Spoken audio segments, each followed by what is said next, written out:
വീടിന്റെ മേൽക്കുര പൊളിച്ചിട്ട് കിടക്കയോടെ അവരെ തളർവാദ രോഗിയെ താഴോട്ട് ഇറക്കുകയാണ് ചെയ്തത്. എന്തുകൊണ്ടാണ് അത് ചെയ്തതെന്ന് നമുക്കറിയാം. അവരുടെ വിശ്വാസം യേശു അങ്ങനെ സാധിച്ചു കൊടുക്കുമെന്ന് അവർക്കറിയാവുന്നത് കൊണ്ടാണ് യേശു എന്നെ അവർ കിടക്കയോടെ ഓട് പൊളിച്ചിട്ട് താഴോട്ട് ഇറക്കി.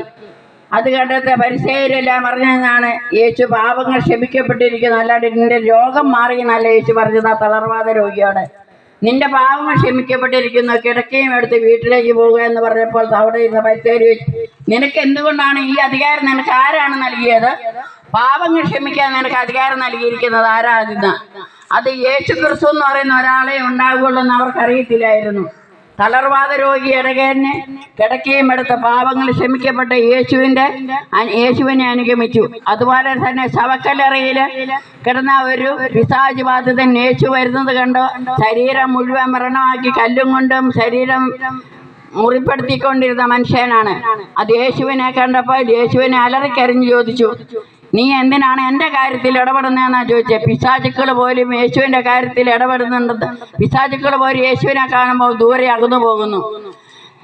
72 ശിഷ്യന്മാരെ യേശു സുവിശേഷം പ്രസംഗിക്കാൻ ലോകമെങ്ങും പോയി സുവിശേഷം പ്രസംഗിക്കാൻ പറഞ്ഞു വിട്ടു.